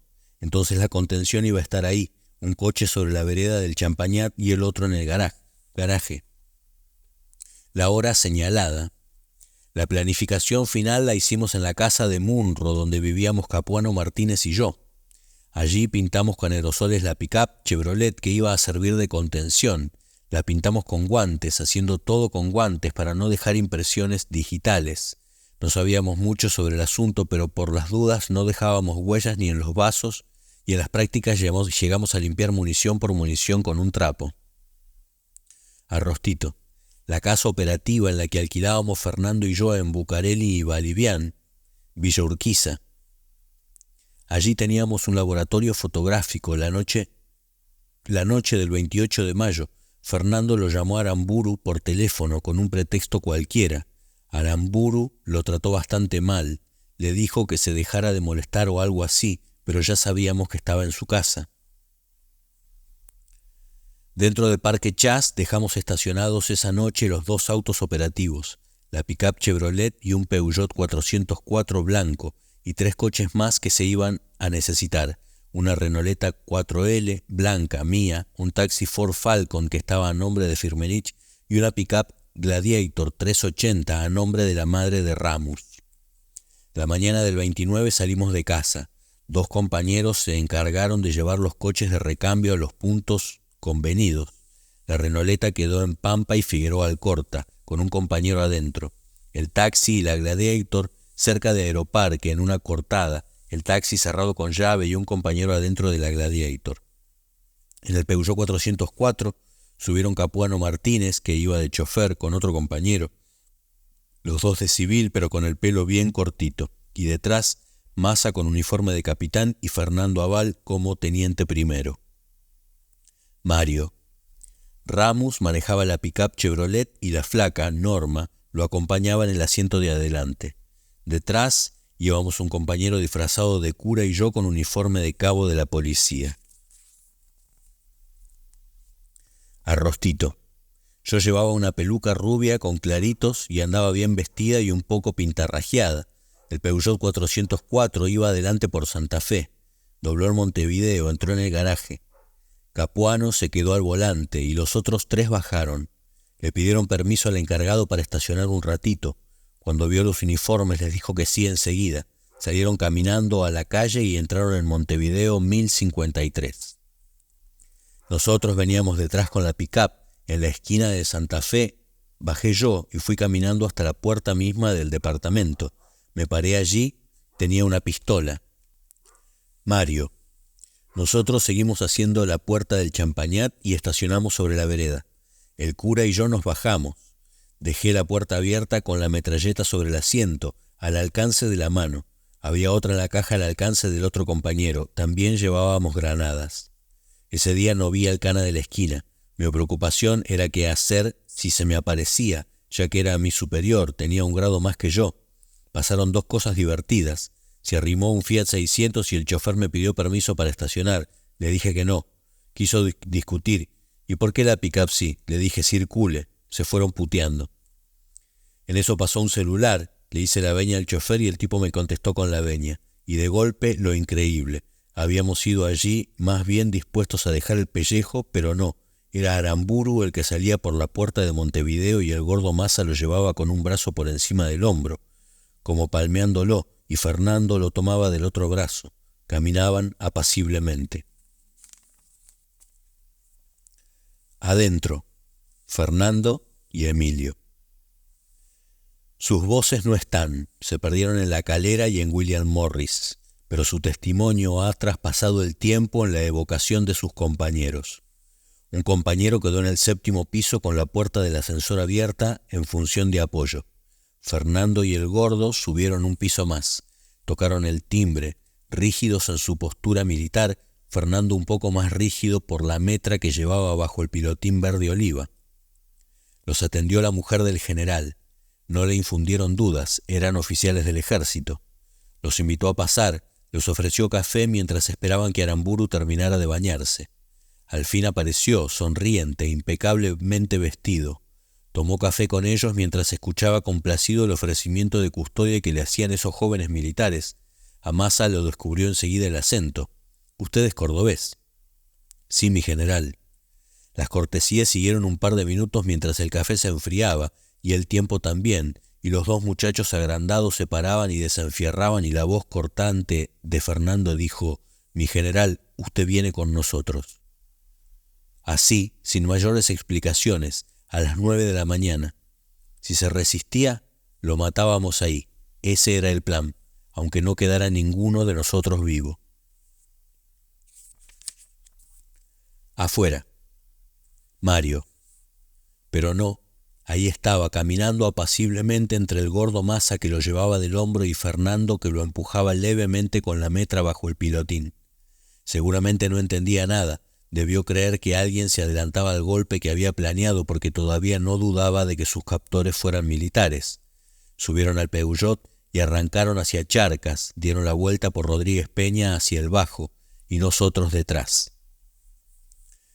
El viaje. Cerca de la Facultad de Derecho detuvieron el Peugeot y trasbordaron a la camioneta nuestra. Capuano, la Flaca y otro compañero subieron adelante, Fernando y Massa con Aramburu atrás. Allí se encontró por primera vez con el cura y conmigo. Debió parecerle esotérico, un cura y un policía, y el cura que en su presencia empezaba a cambiarse de ropa. Se sentó en la rueda de auxilio, no decía nada, tal vez porque no entendía nada. Le tomé la muñeca con fuerza y la sentí floja, entregada. Massa, el cura, la Flaca y otro compañero se bajaron en Pampa y Figueroa Alcorta, llevándose los bolsos con los uniformes y parte de los fierros. Fueron a la casa de un compañero a redactar el comunicado número 1. Quedamos Ramos y Capuano delante, Aramburu, Fernando y yo atrás. Seguimos hasta el punto donde estaban los otros dos coches. Bajamos, Capuano subió al taxi y nosotros nos dirigimos a la otra pick-up, la Gladiator, donde había un compañero. La Gladiator tenía un toldo y la parte de atrás estaba camuflada, con fardos de pasto. Retirando un fardo, quedaba una puertita. Por allí entraron Fernando y el otro compañero con Aramburu. Adelante Ramos, que era el dueño legal de la Gladiator, y yo, siempre vestido de policía. Durante más de un mes habíamos estudiado la ruta directa a Timote, sin pasar por ningún puesto policial y por ninguna ciudad importante. Delante iba el taxi conducido por Capuano abriendo punta. Un par de walkie-talkies aseguraban la comunicación entre él y nosotros, otro par entre la cabina de la Gladiator y la caja. En toda mi vida operativa no recuerdo una vía de escape más sencilla que esa. Fue un paseo. El único punto que nos tenía preocupados era la General Paz, pero la pasamos sin problemas.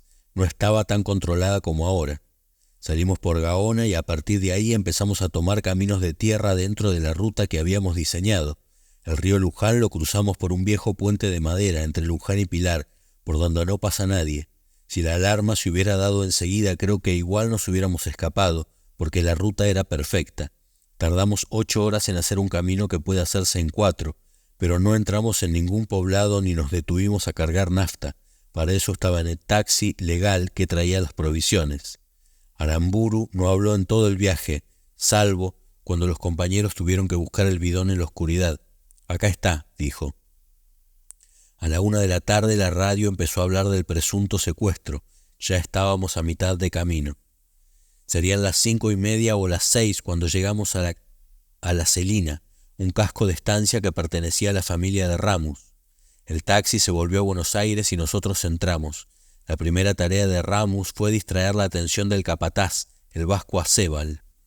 Esto no fue fácil, porque la casa de Acebal y el casco de estancia estaban casi pegados y Ramus tuvo que arrinconar al vasco a un costado de la entrada, hablándole de cualquier cosa, mientras Fernando y el otro compañero metían a Aramburu en la casa de los Ramus. Ese compañero estaba tan boleado que bajó con la metra en la mano, pero Acebal no sintió nada, y los únicos que aparecimos frente a él fuimos Ramus y yo, que me había cambiado el uniforme de policía. Empieza el juicio. Metimos a Aramburu en un dormitorio, y ahí mismo, esa noche le iniciamos el juicio. Lo sentamos en una cama y Fernando le dijo: «General Aramburu, usted está detenido por una organización revolucionaria peronista que lo va a someter a juicio revolucionario». Recién ahí pareció comprender, pero lo único que dijo fue: «Bueno». Su actitud era serena. Si estaba nervioso, se dominaba. Fernando lo fotografió así, sentado en la cama, sin saco ni corbata, contra la pared desnuda, pero las fotos no salieron porque se rompió el rollo a la primera vuelta. Para el juicio se utilizó un grabador. Fue lento, fatigoso, porque no queríamos presionarlo ni intimidarlo, y él se atuvo a esa ventaja, demorando la respuesta a cada pregunta, contestando «no sé», «de eso no me acuerdo», etc. El primer cargo que le hicimos fue el fusilamiento del general Valle y los otros patriotas que se alzaron contra él el 9 de junio de 1956. Al principio pretendió negar. Dijo que cuando sucedió eso él estaba en Rosario.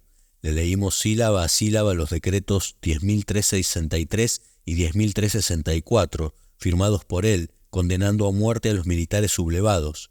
Le leímos las crónicas de los fusilamientos de los civiles en Lanús y José León Suárez. No tenía respuesta. Finalmente reconoció.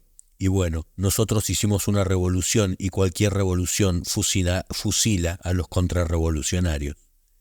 Le leímos la conferencia de prensa en la que el almirante Rojas acusaba al general Valle y a los suyos de marxistas y a Morales. Exclamó: «Pero yo no he dicho eso». Se le preguntó si de todos modos lo compartía. Dijo que no. Se le preguntó si estaba dispuesto a firmar eso. El rostro se le aclaró, quizá porque pensó que la cosa terminaba ahí.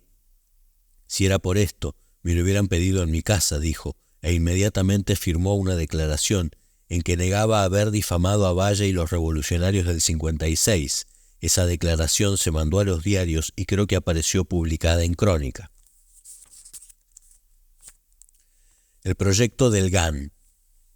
El segundo punto del juicio Aramburu versó sobre el golpe militar que él preparaba y del que nosotros teníamos pruebas. Lo negó terminantemente. Cuando le dimos datos precisos sobre su alcance con un general en la actividad, dijo que era un simple amigo. Sobre esto, frente al grabador, fue imposible sacarle nada, pero apenas se apagaba el grabador compartiendo con nosotros una comida o un descanso, admitía que la situación del régimen no daba para más y que solo un gobierno de transición, que él se consideraba capacitado para ejercer, podía salvar la situación. Su proyecto era en definitiva el proyecto del GAN, que luego impulsaría la NUCE, la integración pacífica del peronismo a los designios de las clases dominantes. Eva Perón. Es posible que las fechas se me confundan, porque los que llevábamos el juicio adelante fuimos 3, Fernando, el otro compañero y yo. Ramus iba y venía continuamente a Buenos Aires. De todas maneras, creo que el tema de Evitas surgió el segundo día del juicio, el 31 de mayo. Lo acusábamos, por supuesto, de haber robado el cadáver. Se paralizó. Por medio de morisquetas y gestos bruscos se negaba a hablar, exigiendo por señas que apagáramos el grabador. Al fin, Fernando lo apagó. Sobre ese tema no puedo hablar, dijo Aramburu, por un problema de honor. Lo único que puedo asegurarles es que ella tiene cristiana sepultura. Insistimos en saber qué había ocurrido con el cadáver. Dijo que no se acordaba. Después intentó negociar. Él se comprometía a hacer aparecer el cadáver en el momento oportuno, bajo palabra de honor. Insistimos. Al fin dijo, tendría que hacer memoria. Bueno, haga memoria. Anochecía. Lo llevamos a otra habitación. Pidió papel y lápiz. Estuvo escribiendo antes de acostarse a dormir. A la mañana siguiente, cuando se despertó, pidió para ir al baño. Después encontramos allí unos papelitos rotos, escritos con letra temblorosa. Volvimos a la habitación del juicio. Lo interrogamos sin grabador. A los tirones nos contó la historia verdadera. El cadáver de Eva Perón estaba en un cementerio de Roma, con nombre falso, bajo custodia del Vaticano. La documentación vinculada con el robo del cadáver estaba en una caja de seguridad del Banco Central a nombre del coronel Cabanillas. Más que eso no podía decir, porque su honor se lo impedía. La sentencia. Era ya la noche del 1. Le anunciamos que el tribunal iba a deliberar. Desde ese momento no se le habló más. Lo atamos a la cama. Preguntó por qué. Le dijimos que no se preocupara. A la madrugada Fernando le comunicó la sentencia. General, el tribunal lo ha sentenciado a la pena de muerte. Va a ser ejecutado en media hora. Ensayó conmovernos. Habló de la sangre que nosotros, muchachos jóvenes, íbamos a derramar. Cuando pasó la media hora, lo desamarramos, lo sentamos en la cama y le atamos las manos a la espalda. Pidió que le atáramos los cordones de los zapatos. Lo hicimos. Preguntó si se podía afeitar. Le dijimos que no había utensilios. Lo llevamos por el pasillo interno de la casa en dirección al sótano. Pidió un confesor. Le dijimos que no podíamos traer un confesor porque las rutas estaban controladas.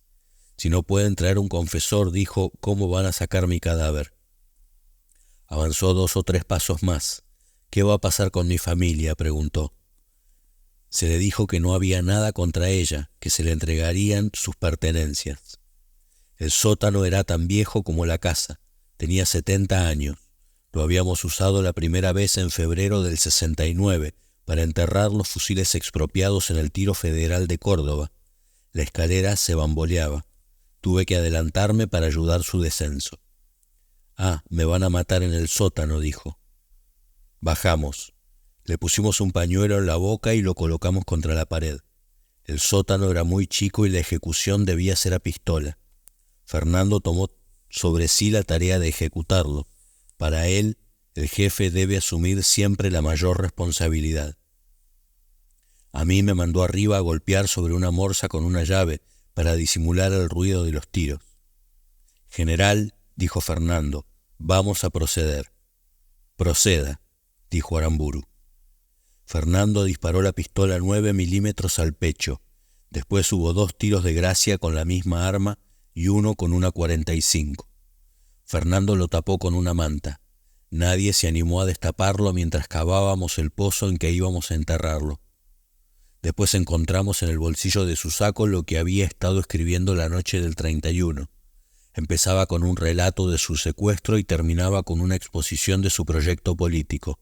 Describía a sus secuestradores como jóvenes peronistas bien intencionados pero equivocados.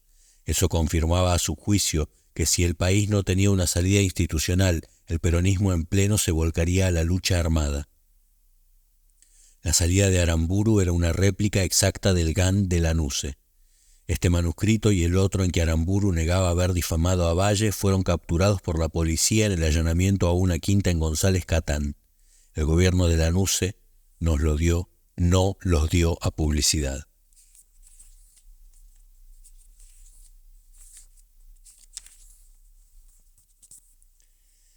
Cuando leyó la noticia en el diario de la tarde, Graciela D'Aleo se dijo que en un punto era justicia y se sintió más peronista que nunca.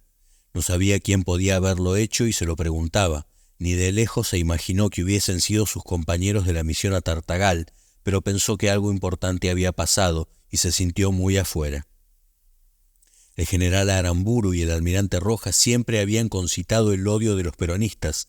Como presidente y vicepresidente de la Nación entre diciembre de 1955 y abril de 1958, representaron la línea dura de la Revolución Libertadora y fueron los responsables de los fusilamientos de junio de 1956 y de la desaparición del cuerpo de Eva Perón. Graciela recordó que en tiempos del Camilo Torres, uno de sus compañeros contó que desde su ventana veía a la hormiga negra Rojas haciendo gimnasia en camiseta en su propia casa y que algunos llegaron a pensar si tendrían manera de atacarlo, pero terminaron mandándole una foto de la escena como para decirle que lo tenían vigilado y ponerlo nervioso, y ahora un grupo desconocido había matado al general. En Buenos Aires no se hablaba de otra cosa y circulaban las versiones más diversas. Cuando lo secuestraron en los círculos políticos se decía que el gobierno tenía que ver en el secuestro y que ese grupo desconocido que se hacía llamar Montoneros estaba dirigido por los servicios de informaciones del Estado. Aramburu estaba conspirando para derrocar al general Onganía y reemplazarlo por un gobierno más liberal y que pudiera pactar con el peronismo colaboracionista para aminorar el descontento social y mejorar la gobernabilidad del país. El rumor suponía que entonces los servicios podían haberlo secuestrado para desbaratar su conjura. Cuando Aramburu fue ejecutado, el rumor perdió bastante fuerza. Junio de 1970. La voz era la misma que una semana antes había leído el decreto que ponía en vigencia la pena de muerte. Eran las 3:30 de la tarde del lunes 8, cuando el locutor Juan Mantesana irrumpió en todas las radios argentinas para leer el comunicado número 1 de la Junta de Comandantes en Jefe, que anunciaba la decisión de reasumir el poder político de la República y de poner de su cargo al teniente general Juan Carlos Onganía. La Revolución Argentina cerraba su primera etapa. Las maniobras habían empezado meses antes. En abril, el expresidente Arturo Frondizi había difundido un documento que decía que en estos 4 años no se ha hecho la revolución, sino que el gobierno se ha entregado a la contrarrevolución, y se proponía tácitamente para encabezar la profundización de la Revolución Argentina. En el ejército, el comandante en jefe Alejandro Agustín Lanusse encabezaba un sector llamado liberal que se espantaba ante el tinte corporativista del gobierno de Onganía. Cuando se hablaba del golpe liberal se suponía que llevaría como presidente de la Nación al general Aramburu. El 27 de mayo, Juan Carlos Onganía reunió en Olivos a los generales en actividad y les informó acerca de su plan político, que suponía un plazo de 10 a 20 años para cumplir sus objetivos. La exposición del presidente fue lisa y llanamente una catástrofe nacional, escribió años más tarde Lanusse. Con la nación a punto de estallar, el jefe de Estado calmosamente se dedicó a dibujar pirámides jerárquicas que indicarían nuevas ideas para lograr estructuras participacionistas. La filosofía era de un corporativismo puro. Onganía insistió en que no tenía que dejarse llevar por las presiones para cumplir su cometido. Era una recomendación que, dijo, le había hecho Francisco Franco. El 29 de mayo, día del secuestro de Aramburu, hubo grandes movilizaciones estudiantiles en Córdoba y Rosario que conmemoraban las del año anterior y dejaron 1.500 detenidos. Durante la semana siguiente, las grandes fábricas cordobesas estuvieron ocupadas y hubo paros en casi todos los gremios. La situación ya no toleraba más esperas. El 8 de junio, cuando la Junta de Comandantes reasumió el poder, dijo que nombraría al nuevo presidente en un plazo de 10 días. La elección era confusa. Aramburu ya no estaba y Lanusse no quería arriesgarse en la primera fila. La revista Confirmado del 10 de junio dio una lista de 7 candidatos, 2 exministros, 2 embajadores, 2 generales retirados y un juez, y no acertó con ninguno. Para sorpresa de casi todos, el designado fue un teniente reciente que estaba en Washington representando a la Argentina ante la Junta Interamericana de Defensa, Roberto Marcelo Livingston. El general había sido jefe del Servicio de Informaciones del Ejército y se suponía que sería un ejecutor dócil de las decisiones de la Junta.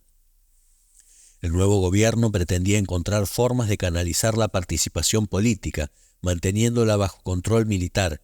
¿Cómo no van a ser violentos los muchachos si no se les deja ningún camino para intentar cambiar las cosas? Se comentaba el lunes en los medios que decidían la situación, escribía Confirmado. La idea era, sobre todo, seducir a los sectores peronistas razonables para que se unieran al establishment y permitieran cierta institucionalización del proceso. Los sindicalistas colaboracionistas y el sector político liderado por el delegado personal de Perón, Jorge Paladino, estaban de acuerdo. Pero los 2 primeros días del gobierno de Livingston se devaluó la moneda, se ratificó la congelación de los salarios y se confirmó la dependencia del Fondo Monetario Internacional para el manejo de la situación económica y financiera. O sea que no se considera la posibilidad de que sea una acción de los servicios, como se dice por ahí. No, de ninguna manera. Los montoneros son combatientes peronistas, son un grupo que viene del nacionalismo católico y evolucionan hacia posturas más revolucionarias. ¿Combatientes socialistas? La ejecución de Aramburu se asemeja al modelo de operación anarquista, históricamente anarquista. Digo, en la medida en que los montoneros no piensan en la correlación de fuerzas, en su propia envergadura como organización revolucionaria. Piensan en un acontecimiento extremo, un atentado conmocionante, algo que haga saltar todas las referencias del momento. Buscan un cadáver altamente significativo de las fuerzas enemigas, algo que catapulte a la historia a otra circunstancia. El cadáver de Aramburu abre una brecha nueva y sobre esa brecha empieza ahora a pasar la historia. Sobre ese muerto se reconfiguran las cosas, más allá de las consecuencias directas e inmediatas sobre la propia organización. Es el viejo y clásico modelo anarquista de principios de siglo, cuando se dedicaban a matar reyes. Daniel Hoppen trataba de explicar en la reunión del FATRAC cuál era la postura del PRT frente al hecho que había conmocionado al país. Daniel Hoppen tenía los hombros caídos, las manos cuidadas y solía usar una chaqueta de cuero negro y un pullover negro de cuello volcado. Le gustaban las buenas pastas y a los 30 ya no podía disimular la panza. Solía contar que había empezado a modular su voz gruesa y potente a los 13, cuando vendía pirulines en la puerta del zoológico. Era una manera de impactar, porque a primera vista Daniel no daba la impresión de haberse hecho en la calle. Cualquiera podía pensar que la barba candado era de jugador de rugby y no de un trotskista de toda la vida, militante de Palabra Obrera, desde el año 60, cuando los trotskistas ensayaban la táctica del entrismo en movimientos nacionales o partidos socialistas en distintos países, y en la Argentina intentaban alinearse al lado del peronismo sin perder su identidad marxista. Pero Daniel no siguió el camino clásico de ir a trabajar a las fábricas. Se recibió de sociólogo y trabajaba en marketing. Era un intelectual y su fuerte era, sin dudas, la oratoria. Yo vivía en una pensión en Montserrat y cuando había sesión en diputados me iba al gallinero. Para mi primera asamblea en la facultad practiqué frente al espejo. En el Congreso había aprendido algo fundamental. En algún momento hay que hacer silencio, y la primera vez me salió bien. En realidad ese sábado tenían que reunirse para el seminario sobre Althusser que estaban llevando adelante desde el principio de año.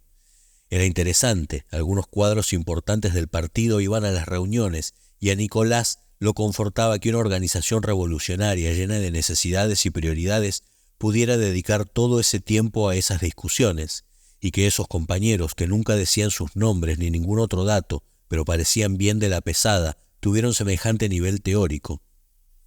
Pero ese sábado el tema del día se imponía a cualquier otra cosa. El problema es que aparentemente es una acción desproporcionada a las posibilidades reales de esa organización en particular y de la guerrilla en la Argentina en general. ¿Cómo desproporcionada? ¿No se supone que un grupo guerrillero tiene que tratar de pegar con todo lo que pueda? No, Fito, es importante ir graduando las operaciones para no caer en el descontrol. Lo que hicieron los montoneros es una típica actuación anarquista, como aquel que pone la bomba y abre un boquete, un conducto para la acción, pero después no está en condiciones de llevar adelante ninguna acción en ese espacio que se ha abierto. O sea que se jugaron demasiado. Bueno, lo que se evalúa es que se les va a venir encima una contraofensiva terrible, y no está claro que tengan la capacidad necesaria para hacerle frente. La infraestructura, los lugares para el repliegue táctico, lo que hicieron fue muy anarco. ¿Y qué habría que hacer? Mirá, el partido cree que por el momento lo importante no es dar golpes espectaculares que no se puedan sostener después, sino hacer muchas acciones pequeñas que nos acerquen al pueblo, como las acciones de propaganda armada, expropiar un camión de leche y repartirlo en una villa, o apoyar una fábrica en conflicto, ese tipo de cosas, que la gente no nos vea como a los héroes lejanos, sino al contrario, mostrarles que estamos cerca, que formamos parte de ellos mismos. Días después, Nicolás fue a comer a casa de su madre, que como todo el mundo comentaba la muerte de Aramburu. Mecha estaba un poco asustada con lo que estaba pasando, pero se acordaba de esos días de la Revolución Libertadora, en que ella había escondido el busto de Evita. Quizás esté mal lo que te digo, yo no entiendo nada de eso, pero ese Aramburu fue un verdadero hijo de puta. Nicolás no estaba acostumbrado a oír esas palabras en boca de su madre.